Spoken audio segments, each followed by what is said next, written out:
لله نحمده ونستعينه ونستهديه ونستغفره ونعوذ بالله من شرور أنفسنا ومن سيئات أعمالنا من يهده الله فلا مضل له ومن يضلله فلا هادي له وأشهد أن لا إله إلا الله وحده لا شريك له وأشهد أن سيدنا محمدا عبده ورسوله اللهم صل وسلم وبارك على سيدنا محمد وعلى آله وصحبه أجمعين والحمد لله رب العالمين. Yang dikasihi ashabul fadilah, tuan-tuan imam, tuan-tuan bilal, pengurusi masjid, ahli jawatan kuasa, seterusnya muslimin muslimat yang dirahmati oleh Allah Subhanahu wa taala. Alhamdulillah, sama-sama kita memanjatkan kesyukuran kehadrat Allah Subhanahu wa taala kerana pada malam yang mulia ini masih lagi Allah Subhanahu wa taala memberi ruang dan peluang kepada kita untuk sama-sama kita berada di dalam majlis ilmu, majlis zikir, majlis yang menjadi sebagai rezeki makanan rohani, yang mana kita berdoa kepada Allah Subhanahu wa taala agar majlis ilmu yang kita adakan pada malam yang mulia ini diberkati oleh Allah Subhanahu wa taala. Muslimin muslimat yang dirahmati oleh Allah Subhanahu wa taala, kitab yang kita akan bincang pada malam ni nama dia adalah kitab Al-Mukhtasar Al-Latif, penjelasan fiqh ibadat menurut mazhab Imam Syafi'i yang dikarang oleh Al-Imam Al-Allamah Abdullah bin Abdul Rahman Bafadal Al-Hadrami yang wafat pada tahun 918 Hijrah. Jadi kitab ni di antara kitab yang dijadikan teks pengajian fiqh ibadah menurut mazhab Imam Syafi'i, boleh dikatakan di semerata tempat.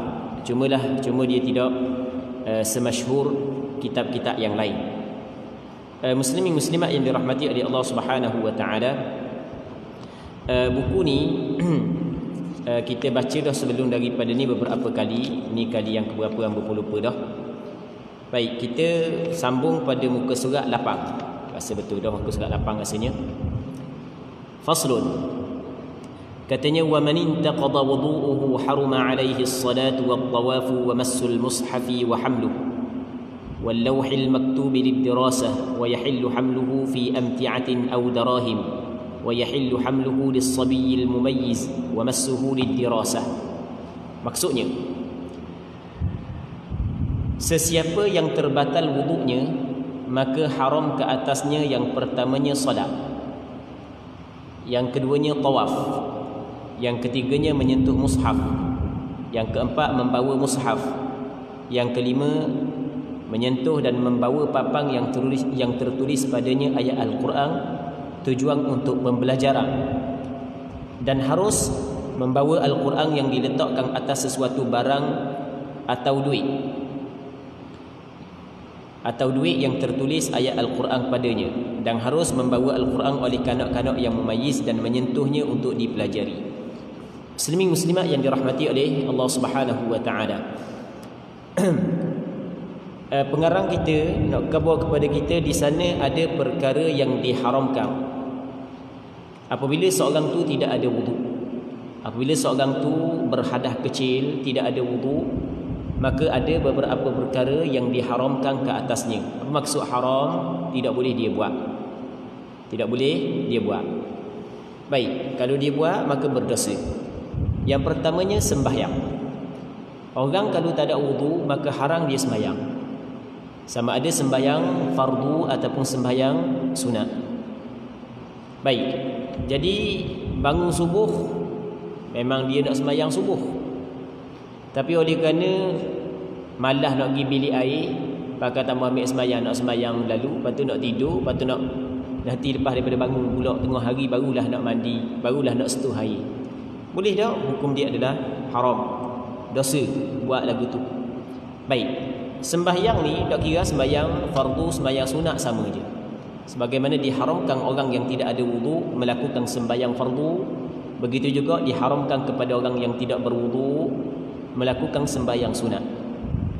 Tetapi kalau sekiranya orang yang tidak berwuduk melakukan sembahyang fardu tanpa diketahui dia tidak berwuduk, maka ia tidak menjadi haram. Kerana dimaaf apabila berlaku kesalahan secara terlupa. Contoh, kita keluar daripada rumah nak mari masjid, keluar daripada rumah nak mari masjid, nak sembahyang berjemaah. Tiba-tiba dalam tengah perjalanan ketuk. Jadi siapa masuk dalam masjid, nak mari dalam masjid, dia jadi sibuk ke tulis nama pun sekali kan, SOP lagi kita ni kan.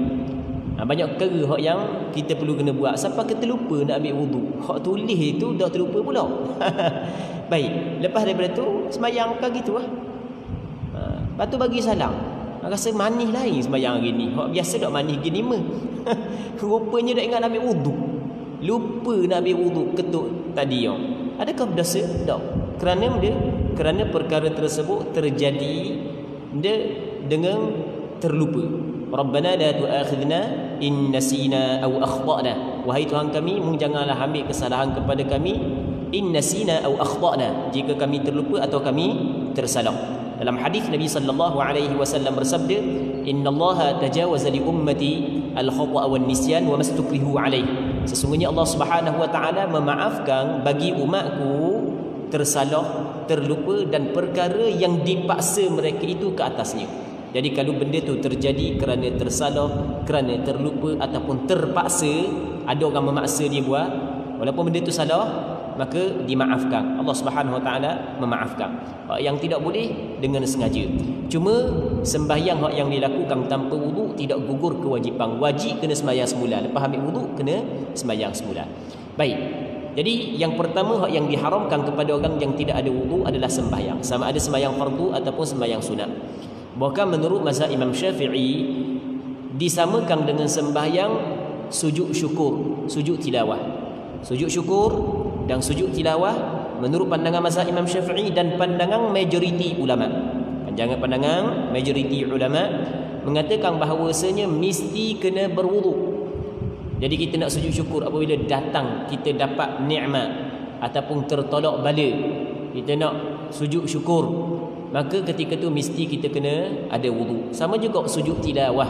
Sujud tilawah sujud bacaan Al-Quran. Dalam Al-Quran ada beberapa ayat yang mana apabila kita sampai kepada ayat tersebut sunat kita sujud, maka mesti kita kena ada wuduk. Kalau tidak ada wuduk maka tidak boleh kita sujud. Itu perlu kita kena tahu, muslimin muslimat yang dirahmati oleh Allah Subhanahu wa taala.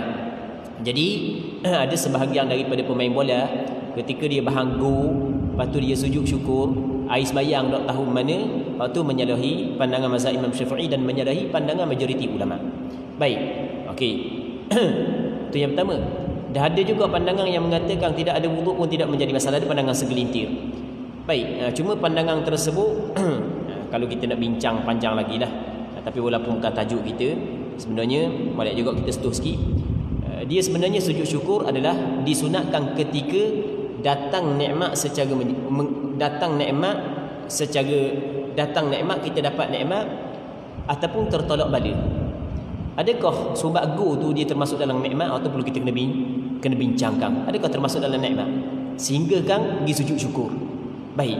Muslimin muslimat yang dirahmati oleh Allah Subhanahu wa taala. Seterusnya katanya yang keduanya tawaf. Jadi orang yang nak mengerjakan tawaf mesti kena ada wudu. Kalau tidak ada wudu, haram dia melakukan tawaf. Dia tawaf ni dia ada tawaf fardu, ada tawaf sunat. Cuma perbincangan berkenaan dengan tawaf secara terperinci kena bincang dalam bab umrah dan bab haji. Cuma kita cover secara ringkas. Tawaf di sana ada tawaf rukun, tawaf wajib, tawaf rukun umrah, tawaf rukun haji. Okey, itu tawaf wajib. Tawaf wada'. Kita nak balik kan? Nak balik kampung kita tawaf wada' dulu, selamat tinggal melengkang untuk perempuan yang haid. Itu dipanggil tawaf wajib. Ada lagi tawaf nazar, termasuk dalam tawaf wajib. Orang tu dia bernazar untuk mengerjakan tawaf. Sama ada tawaf wajib ataupun tawaf sunat mesti kena ada wudu. Tak boleh kalau sekiranya kita nak tawaf kita tidak ada wudu. Bahkan ketika kita sedang tawaf tiba-tiba terbatal wudu kita, maka ketika itu kita kena keluar daripada tawaf, ambil wudu, lepas tu sambung semula. Yang ketiganya menyentuh mushaf. Mushaf ni Al-Quran. Jadi Al-Quran suci itu hukum dia haram sentuh. Dan helayang-helayang Al-Quran pun haram kita sentuh kalau sekiranya kita tidak ada wudu. Dan menyentuh mushaf diharamkan kepada orang yang tidak ada wudu. Kena ingat, ini adalah pandangan yang disepakati oleh 4 mazhab. Tidak boleh orang yang tidak ada wudu menyentuh mushaf, tidak dibolehkan. Atau pandangan majoriti ulama lah, lebih tepat kita kata pandangan majoriti ulama. Majoriti ulama mengatakan tidak boleh menyentuh mushaf ketika kita tidak ada wudu, haram. Yang keempat, membawa mushaf. Apa makna membawa mushaf? Bawa Al-Quran. Jadi kita tak sentuh tapi bawa. Kalau ada bekas plastik ke, beg ke, Quran dalam, kita bawa. Sedangkan kita tidak ada wudu, maka tidak dibolehkan. Yang kelimanya, dan menyentuh membawa papang yang tertulis padanya Al-Quran untuk pembelajaran. Okey, sekarang ni kita kata ni papang. Lepas tu ada ayat Al-Quran, Qul huwallah ke, ataupun ayat kursi ke. Dia papang yang tertulis padanya ayat Quran, dia ada beberapa tujuan. Ada tujuan untuk pembelajaran. Mungkin di tempat kita tidak pernah tengok tulis di papang untuk tujuan pembelajaran, melainkan di papan hitam, di whiteboard. Jadi ustaz nak mengajar Quran, ditulis ayat Quran, lepas tu dia ajar. Baik. Ada setengah negara Arab, contoh di Maghribi, sebahagian di Sudan, di Jazair, Algeria, di mana lagi di Mauritania, yang mana pelajar-pelajar menghafal Quran sebelum daripada menghafal dia tulis beka. Dia ambil ia satu papan besar, dia tulis dia menghafal. Tulis dia menghafal. Okey. Jadi dia tulis ayat Quran di papan. Adakah boleh dia nak pegang ketika dia tidak ada wudu? Tidak dibolehkan. Kerana ayat Quran yang ditulis tujuan untuk pembelajaran, dia kekal mengambil hukum ayat Al-Quran, tidak boleh seseorang berpegang kalau sekiranya tidak ada wudu.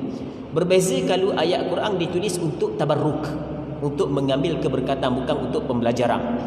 Sebagai contoh, seorang tu dia tulis ayat Quran di papan. Contoh kita kata, dah kira ayat Quran ditulis di papan, tujuan untuk mengambil keberkatan, maka tidak menjadi masalah dia pegang ayat tersebut.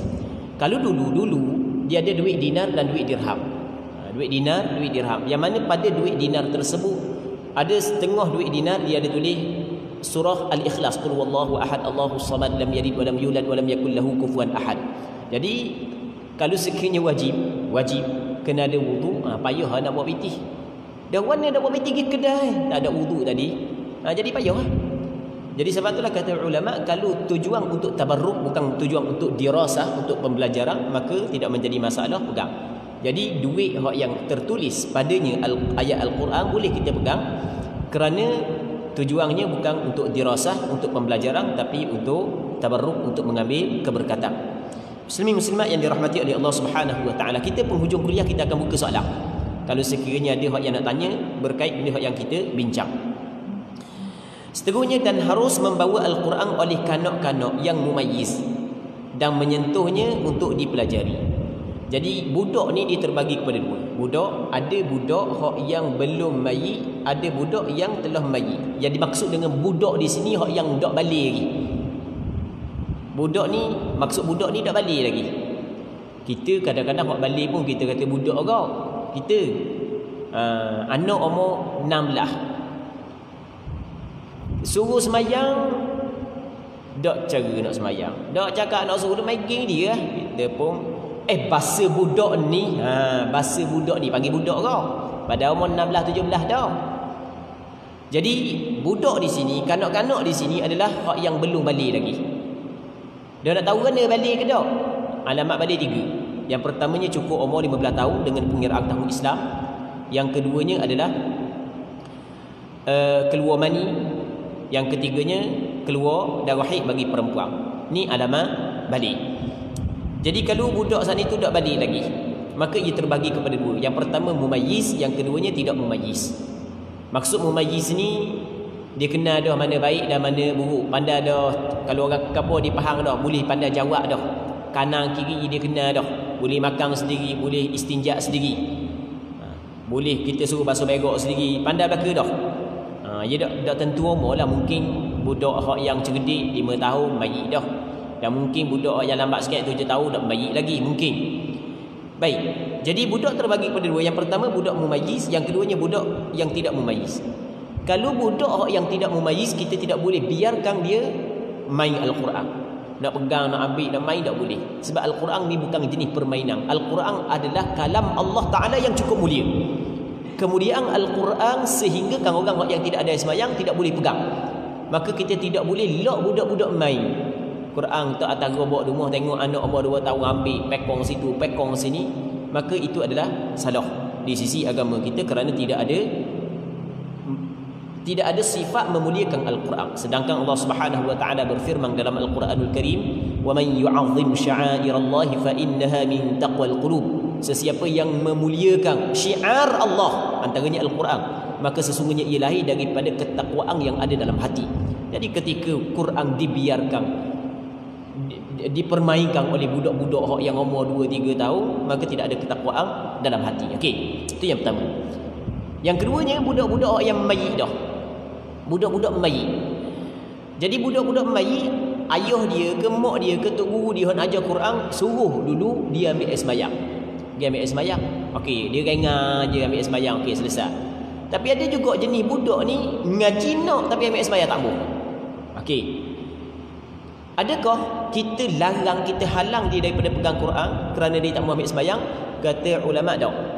Untuk budak-budak dimaafkan. Tujuan supaya dia dekat dengan Al-Quran. Kita tidak perlu membebankan budak-budak yang mana bebanang tersebut mungkin dia jauh daripada Al-Quran. Maka dimaafkan kepada budak-budak hak yang tidak mayit walaupun tidak ada sembahyang, untuk dia pegang Quran untuk pembelajaran dia, bukan untuk main, untuk pembelajaran dia, tidak menjadi masalah.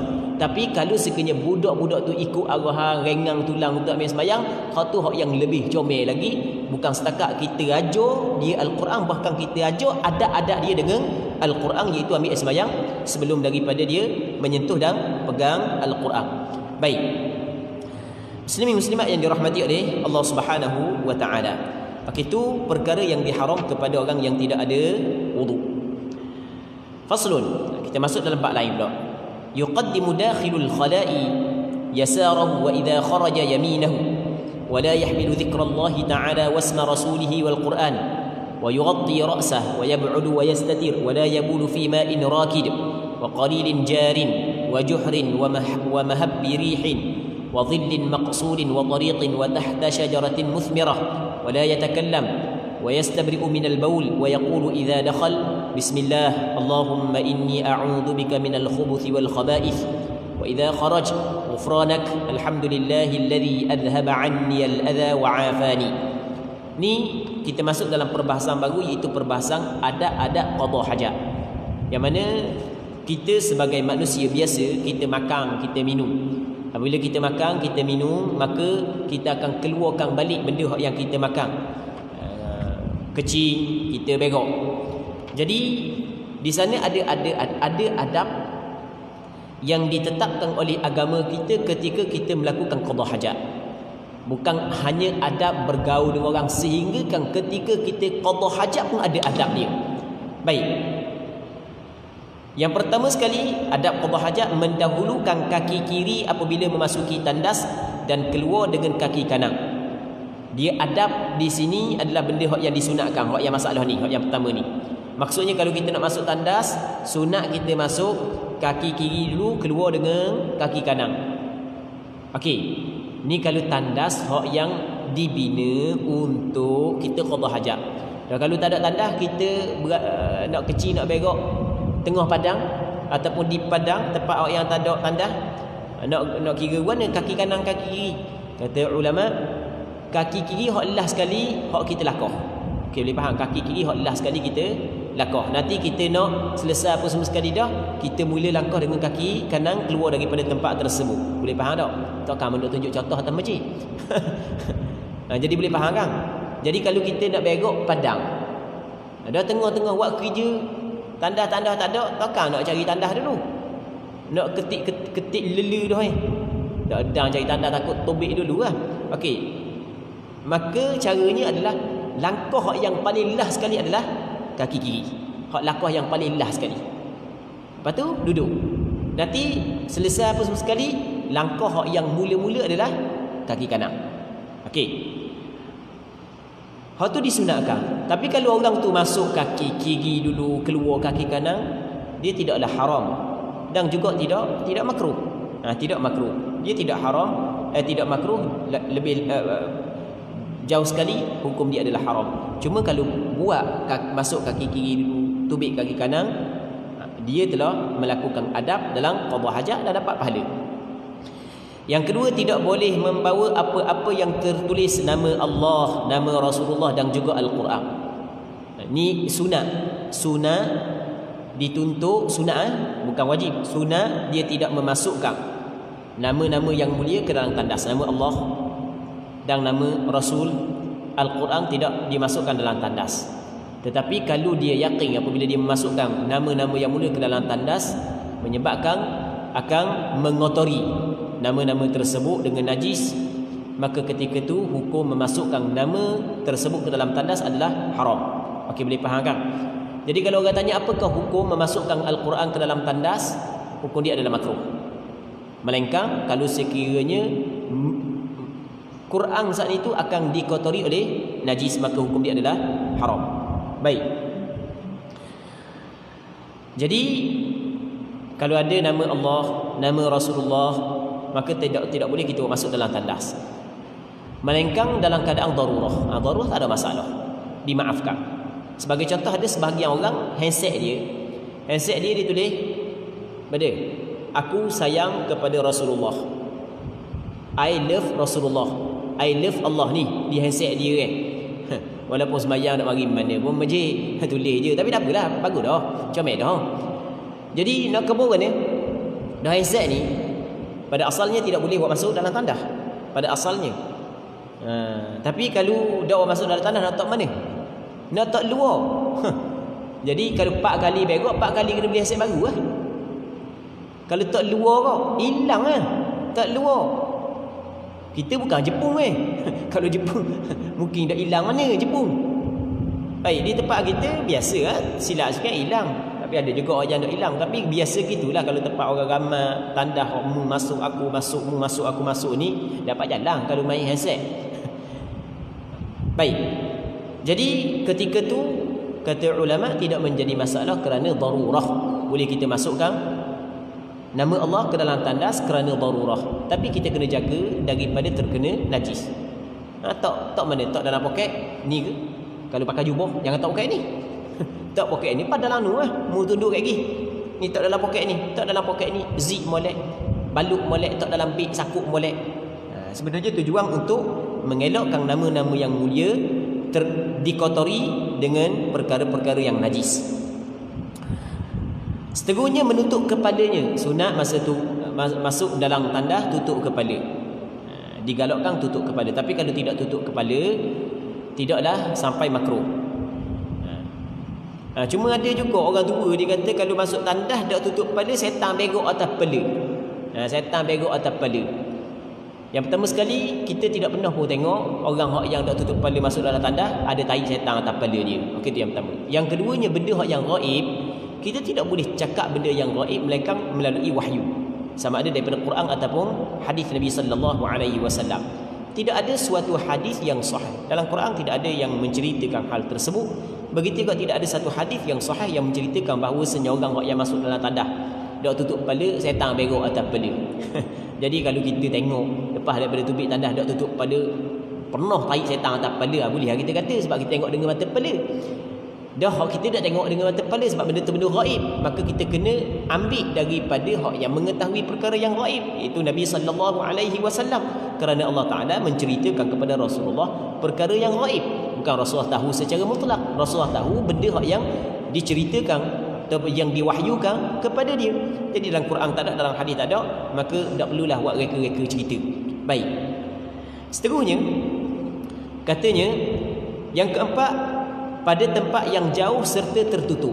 Jadi kita nak qada hajat kecil ke berak, biarlah jauh daripada orang.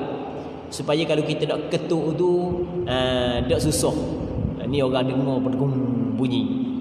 Jadi sebaiknya jauh. Rasulullah sallallahu alaihi wasallam idza dhahaba al-madhhaba, dalam hadis yang diriwayat dalam Sunan Tirmizi, idza dhahabal madhhab ab'ad, Rasulullah kalau dia pergi kepada tempat untuk qada hajat, Rasulullah akan pergi jauh. Jadi sebab itulah kata ulama, sunat kita qada hajat pada tempat yang jauh daripada manusia. Baik, melainkan kalau tempat tu disediakan untuk qada hajat, tandah dan seumpamanya, itu masalah lain lah. Itu pun sebaiknya buat jauh daripada orang.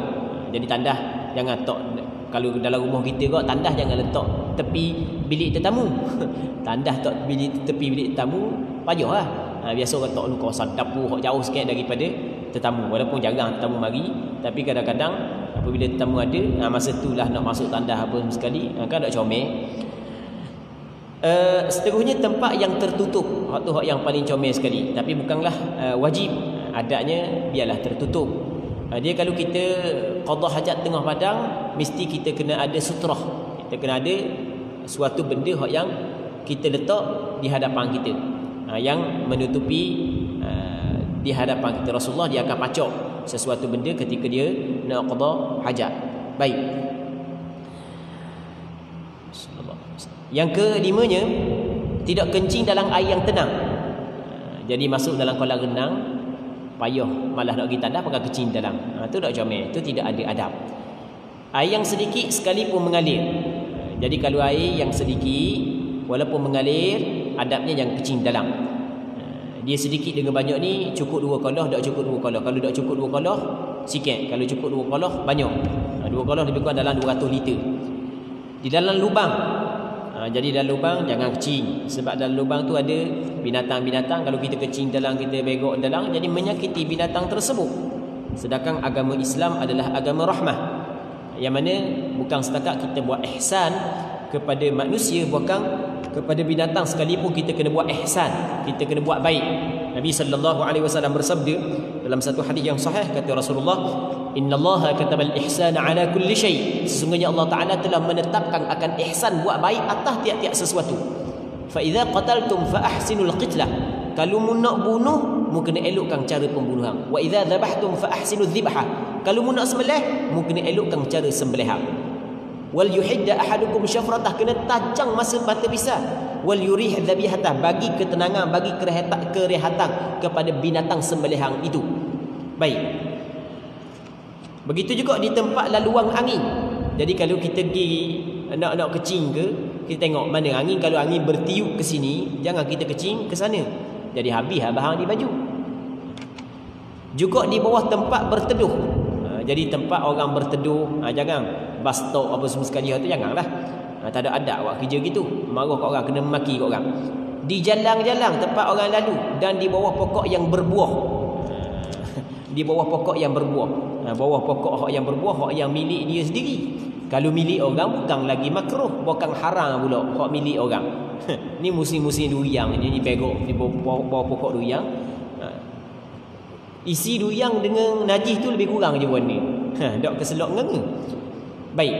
Yang keenam, tidak bercakap-cakap masa kita qada hajat.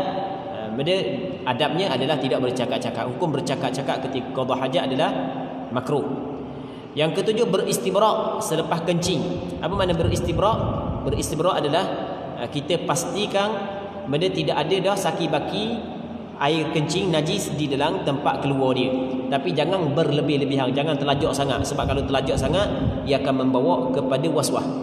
Jadi kalau sekiranya kita kata kita lepas kita kecing, kalau kita tidak istibrak sekalipun, kita kata tak ada air kecing, tak ada masalah. Cuma hak molek istibrak. Lagu mana istibrak? Kita berdeheng ke, kalau perlu melangkah. Tapi kalau sekiranya kita yakin masih lagi ada air kecing dalam saluran kecing, mereka kalau kita berdeheng baru habis, maka kita kena berdeheng. Wajib kita kena berdeheng. Wajib kita kena berdeheng. Kalau hak yang sunat kita istibrak ni, kalau sekiranya kita tidak yakin masih lagi ada saki-baki air kecing. Baik. Istibrak bukanlah wajib. Istibrak hukum dia adalah sunat.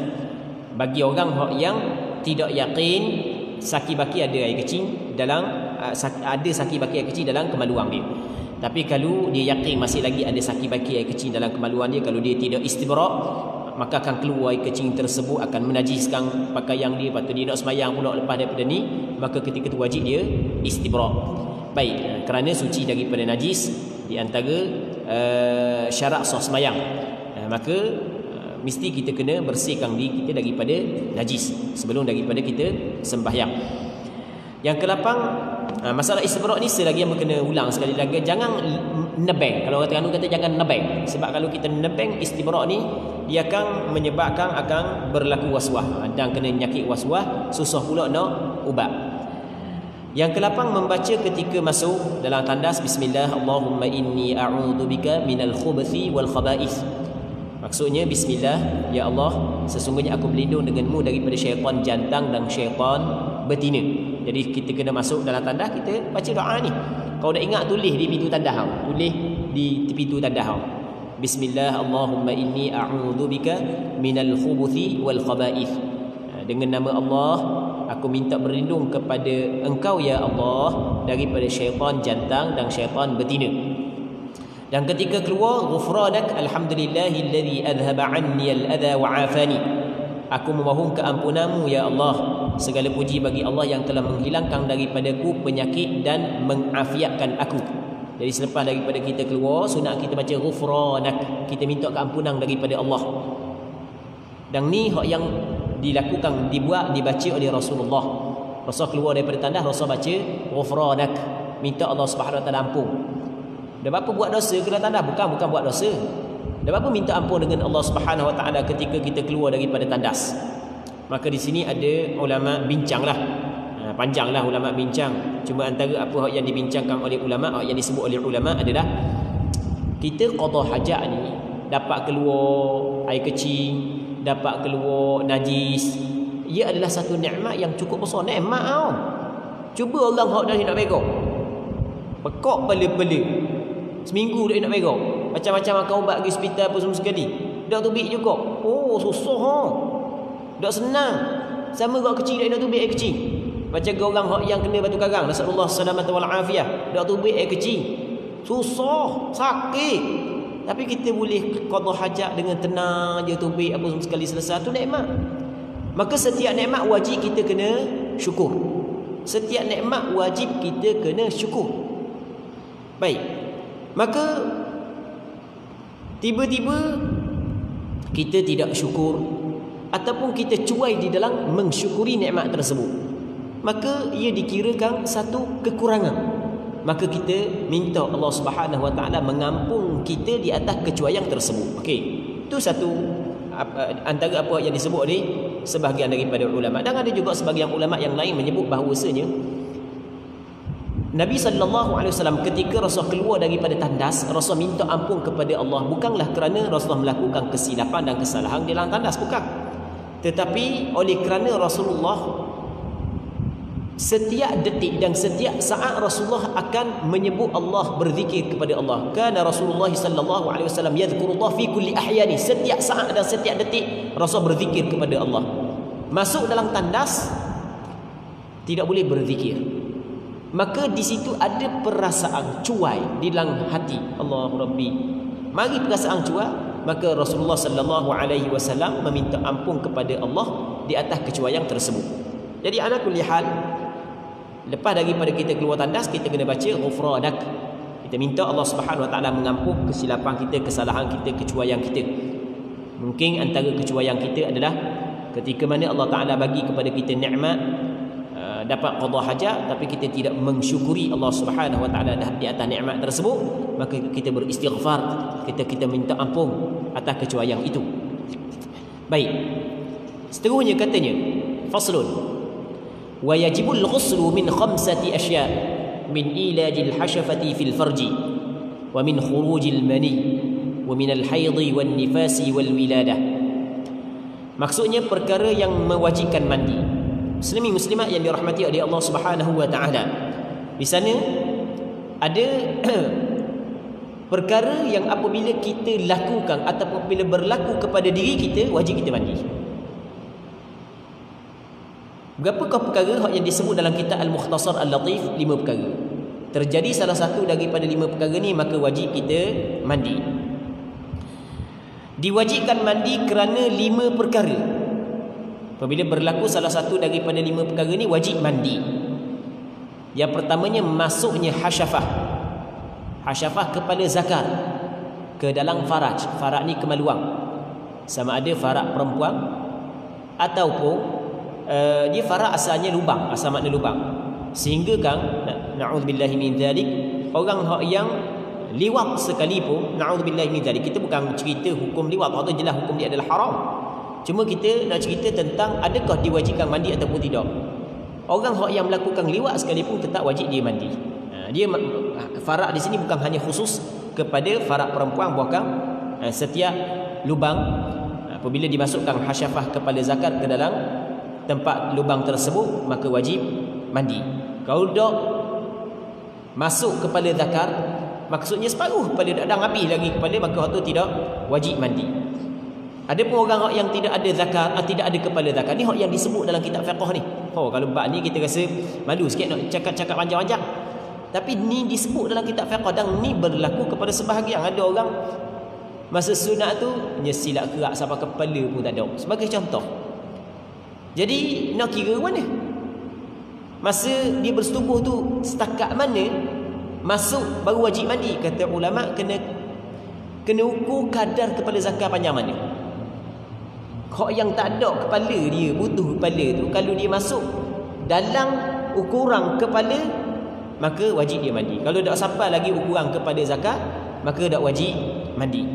Muslimin muslimat yang dirahmati oleh Allah Subhanahu wa taala, dia masuk hasyafah ke dalam farak yang mewajibkan mandi tanpa dilihat kepada keluar mani ataupun tidak. Keluar mani ke tak keluar mani ke tak kira. Yang penting apabila berlaku persetubuhan, cakap kita berlaku persetubuhan, walaupun tak keluar mani, tetap wajib mandi. Rasanya lah semua kita tahu bab ni.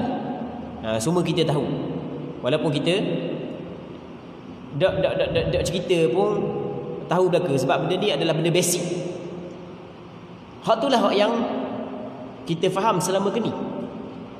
Tapi hamba terkejut, baru ni ada orang tanya hamba soalan berkenaan dengan benda ni. Rupanya masih lagi ada orang tak tahu bersetubuh wajib mandi. Hamba kena cari dulu benda WhatsApp dia. Kalau jumpa, hamba baca WhatsApp dia. Tapi hamba baca khabar orang mana. Takut orang pada makuang, selok nganga lah. Tak benda sabar lah. Nanti hamba cari kejap lah. Kejap, wajib mandi, hamba cari kejap.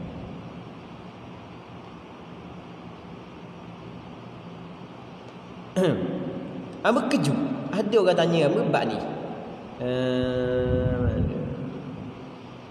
Nanti cari kalau jumpa lah. Kalau jumpa nak buat apa ni?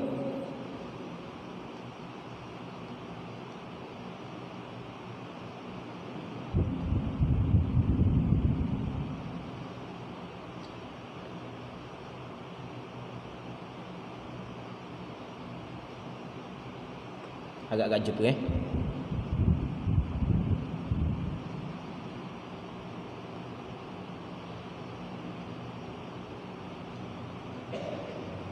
Okey. Alhamdulillah jumpa. Mana pula? Soalan ni dia tanya apa 19 Februari 2020. Tahun ni, bukan zaman Jepun ni, tahun ni. Tapi mereka bawa siapa? Hamba bukan nak hina dia, bukan. Kita tidak boleh menghina seseorang. Dia tanya ni, dia belajar dah. Cuma kita jadikan ia sebagai pengajaran. Katanya salang, kalau masa bersama isteri setiap kali basah, isteri kena mandi wajib ke sebelum solat? Hamba kata, Waalaikumsalam, selepas daripada bersama wajib mandi sebelum solat, sama ada keluar mani ataupun tidak. Lepas tu dia tanya suami pun, ya. Lepas tu dia kata, okey, terima kasih Ustaz. Kalau tak tahu sebelum ni, tengok, cuba bayangkan. Kalau tak tahu sebelum ni, hamba kena qada balik dak solat yang dak mandi wajib. Dia kata, hamba kata, ya kena qada semula. Alhamdulillah, dia kata dapat tahu hari ni.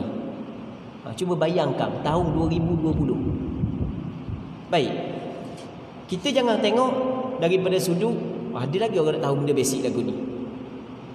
Hamba tidak mempersalahkan orang. Kita kena mempersalahkan diri kita. Kita ustaz, kita tu imam, kita tu bilal, kita orang yang nuntut ilmu. Mari duk dengar siang malang ni. Apakah sumbangan kita kepada masyarakat agar masyarakat mengetahui hukum hakam? Rasanya ni kecuaian kita. Kecuaian kita menjelaskan hukum hakam kepada masyarakat, sehingga benda basic gini tahun 2020 masih lagi ada orang tak tahu orang nikah dah. Cuba bayangkan. Ni kecuaian kita dalam menyampaikan agama Allah Subhanahu Wa Taala. Bukan ustaz saja. Sebab benda ni semua pendengar tahu belaka tahu belaka kena khabar, kena sampaikan lah. Itu sebenarnya kemuliaan umat Nabi Muhammad sallallahu alaihi wasallam.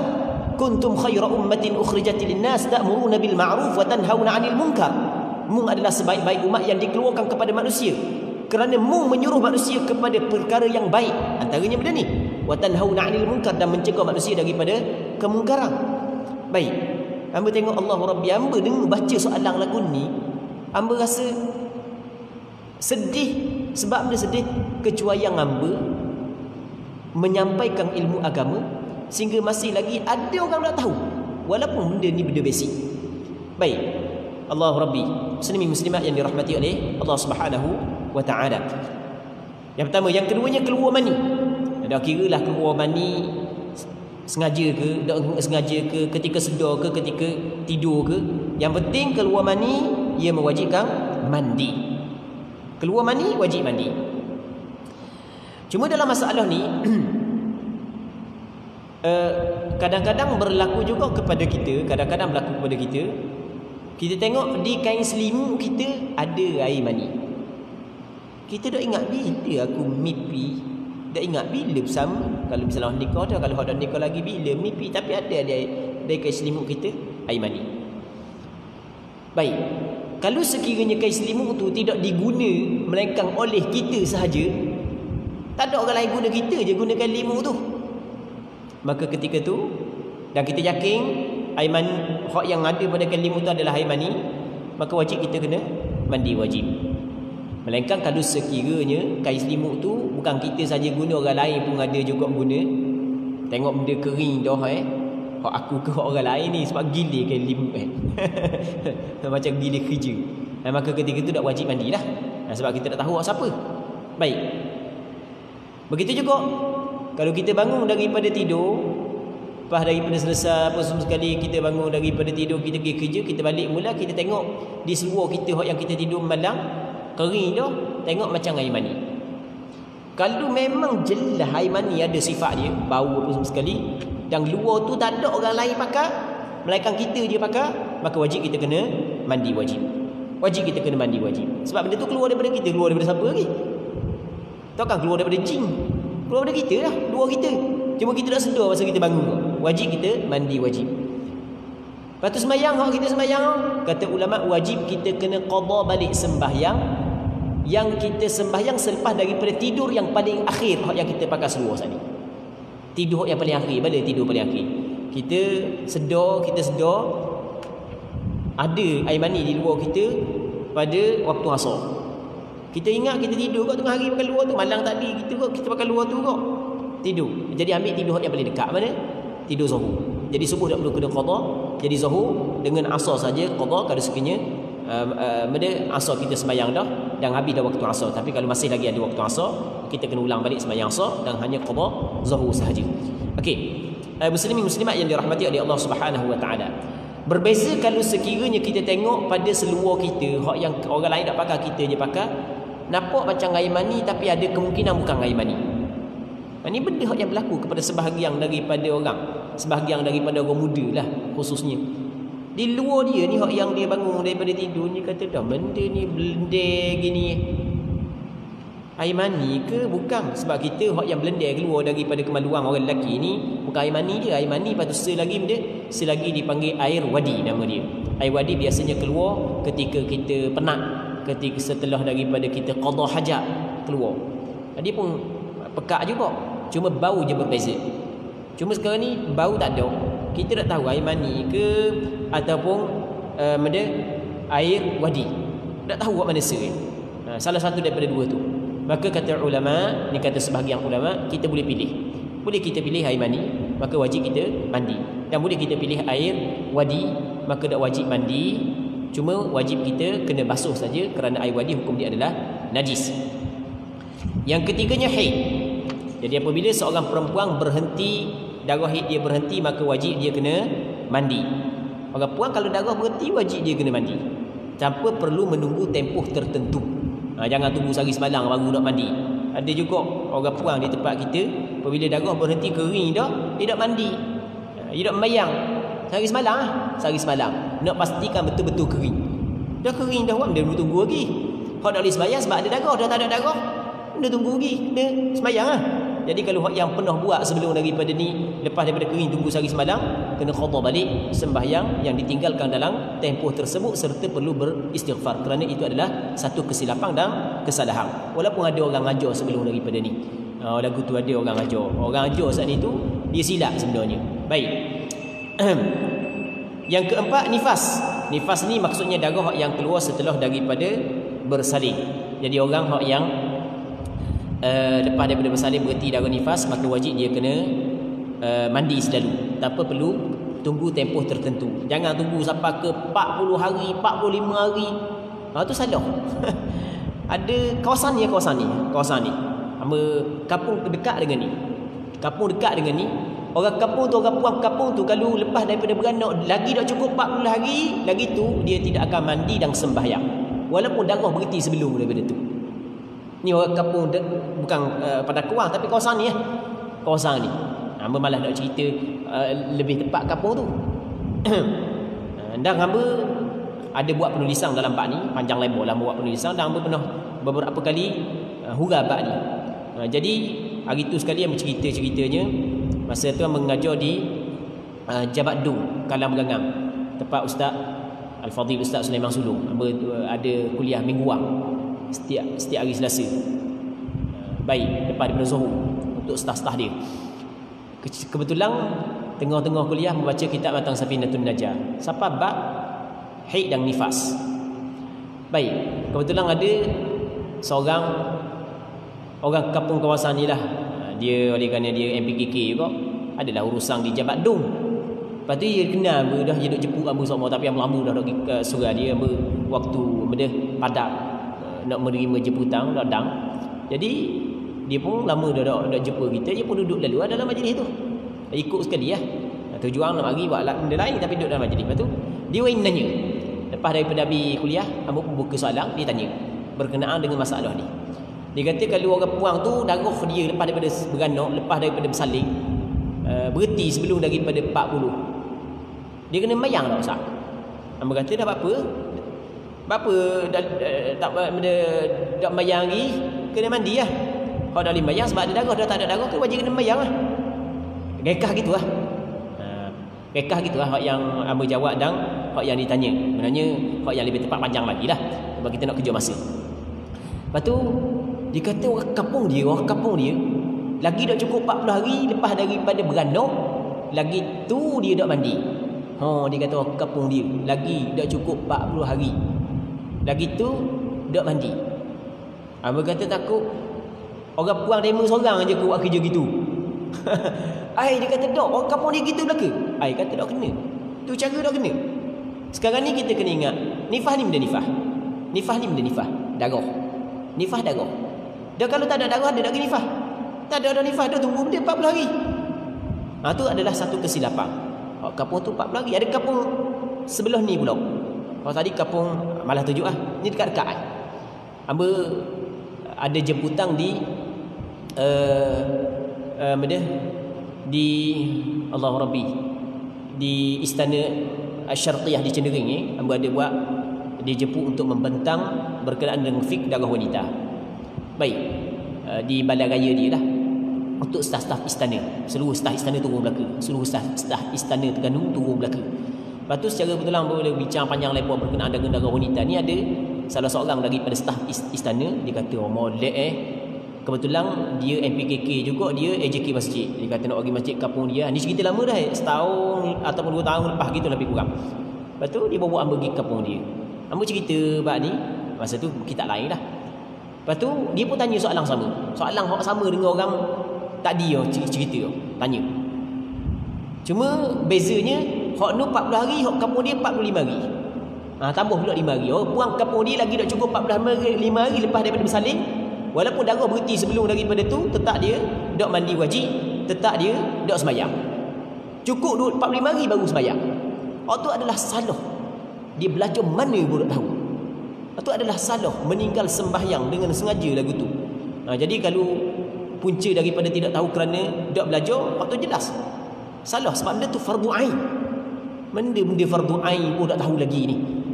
Baik, muslimin muslimat yang dirahmati oleh Allah Subhanahu wa taala. Jadi kalau sekiranya darah nifas berhenti, darah haid berhenti, tidak perlu tunggu tempoh tertentu terus mandi dan sembahyang. Baik, kalau sekiranya ada sebelum daripada ni, bertunggu dulu lagi tak cukup 40 hari walaupun darah berhenti sebelum daripada 40 hari, maka dia kena qada balik sembahyang yang ditinggalkan dalam tempoh tersebut. Yang kelima, last sekali, wiladah. Wiladah ni bersalin. Maksudnya perempuan setelah daripada bersalin wajib dia kena mandi kerana bersalin. Tapi kena ingat, wajib mandi kerana bersalin adalah bagi perempuan yang tidak keluar darah nifas selepas daripada bersalin. Ni jarang berlaku pada orang puan. Biasanya orang puan lepas daripada beranak tubik darah nifas lalu. Jadi kalau orang puan lepas daripada beranak keluar darah nifas lalu, maka tidak wajib dia mandi kerana bersalin. Hak yang wajib mandi wiladah adalah bagi perempuan yang setelah daripada bersalin tak ada darah nifas. Tak ada darah. Dia kena sembahyang, Lepas tu sebelum dia bersembahyang wajib dia mandi. Mandi kerana benda nifas tak ada, kerana wiladah, kerana bersalin. Tapi kalau ada darah nifas tidak wajib dia mandi kerana wiladah, kerana tujuan mandi untuk sembahyang, sedangkan orang yang keluar darah nifas tidak boleh dia sembahyang. Okey, untuk malam ni kita berhenti sini dulu. Kita buka soalan lebih kurang dalam 3 minit dah. Kalau sekiranya ada, kalau tak ada kita berhenti dulu. Allah Subhanahu wa taala a'la wa a'lam. Ada tak soalan nak tanya benda yang kita bincang saat ni? Tak ada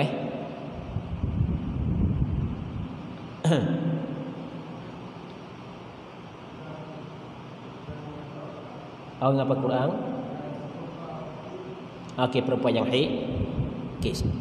Jadi soalannya, orang ngapal Quran, perempuan yang haid, boleh tak dia nak ulang Al-Quran ataupun dia nak baca Al-Quran ketika darah mari? Kita dalam kitab fiqh dia ada sebut 10 perkara yang diharamkan kepada perempuan yang haid. Wa yahrumu bil haidhi 'asharatu asya'. Haram dengan sebab datang haid sama juga datang nifas 10 perkara. Antaranya adalah wa qira'atul Quran biqasdil Quran. Membaca Al-Quran dengan qasad Al-Quran adalah haram kepada perempuan yang datang haid. Jadi perempuan yang datang haid, sama ada dia menghafal Quran ataupun tidak menghafal Quran, sama ada dia guru Quran ataupun tidak guru Quran, tidak boleh dia membaca Al-Quran ketika darah datang. Ini pandangan majoriti ulama, pandangan mazhab Syafi'i, pandangan mazhab Hanafi dan pandangan mazhab Hanbali. Pandangan majoriti ulama mazhab bahawasanya perempuan yang haid tidak boleh dia membaca Al-Quran, sama ada dia menghafal Quran ataupun tidak, sama ada dia guru Quran ataupun bukan guru Quran, sama ada dia nak belajar ataupun tidak boleh dia baca Al-Quran, ulang Al-Quran ketika dia datang haid dengan qasad Al-Quran. Kalau doa itu lain, kalau zikir itu lain. Namun di sana ada pandangan sebahagian daripada ulama fiqh, pandangan dalam mazhab Maliki, bahawasanya perempuan yang haid boleh baca Al-Quran, tapi dengan syarat ketika darah sedang keluar. Ketika darah sedang keluar, dalam mazhab Maliki boleh baca Al-Quran. Maka bagi perempuan yang menghafal Quran tidak menjadi masalah, dia bertaklid kepada mazhab Maliki dalam masalah ni. Tapi kena ingat, mazhab Maliki dikata dibolehkan ketika darah sedang keluar. Tapi kalau darah berhenti sebelum daripada mandi wajib, tak boleh. Bahkan dia kena mandi wajib dulu. Boleh faham kan? Ketika darah sedang keluar. Begitu juga ada satu pandangan dalam mazhab Syafi'i. Dalam mazhab Imam Syafi'i ada satu pandangan mengatakan diberi keringanan kepada guru Quran, kepada orang yang belajar Quran, perempuan yang datang haid, dia adalah guru ataupun dia adalah pelajar Al-Quran, untuk membaca Al-Quran ketika dia datang haid. Namun pandangan majoriti ulama tidak dibolehkan. Sebaik-baiknya adalah elokkan membaca Al-Quran oleh perempuan ketika dia datang haid. Itu sebaik-baiknya kerana majoriti ulama. Apa makna majoriti? Kebanyakan ulama. Bagaimana kebanyakan ulama? Mazhab Syafi'i. Kalau sebut kata mazhab ni, dia bukan pandangan seorang, bukan pandangan orang, pandangan beribu orang ulama-ulama yang besar. Mazhab Hanafi, beribu ulama dalam mazhab Hanafi. Pandangan mazhab Hanbali mengatakan tidak dibolehkan. Jadi sebaik-baiknya elokkan membaca Al-Quran ketika datang haid oleh perempuan yang menghafal Quran ke ataupun tidak menghafal Quran. Dah repuang orang hok dak ngapal Quran dia tidak tahu masalah kalau dak baca Quran. Orang ngapal Quran dia tahulah. Orang hok yang ngapal Quran kalau dak ngulang, orang ngapal Quan kalau dak jadikan wirid 3 juzuk sehari ngulang lupa. Sekurang-kurang 3 juzuk sehari dia kena ngulang. Dah datang hit nak ngulang mana? Okey, sebenarnya dalam mazhab Imam Syafi'i ataupun pandangan majoriti ulama, cara nak ngulang mudah aja. Caranya adalah dia lalukan ayat Al-Quran dalam pemikiran dia. Ingat, Bismillahirrahmanirrahim, alhamdulillah, lalu dalam pemikiran dia. Ataupun dia gerak bibir mulut tanpa bersuara. Dia membaca adalah bersuara. Gerak bibir mulut tanpa bersuara itu menurut pandangan majoriti ulama. Namun ada pandangan segelintir ataupun sebahagian ulama fiqh mengatakan tidak menjadi masalah. Jadi kalau bagi perempuan nak bertaklid pada pandangan yang mengatakan tidak menjadi masalah, tidak dibolehkan. Hukum dia adalah dibolehkan. Tapi sebaik-baiknya adalah dielokkan untuk keluar daripada khilaf, kerana di sana ada kaedah fiqh menyebut al-khuruju minal khilafi mustahab.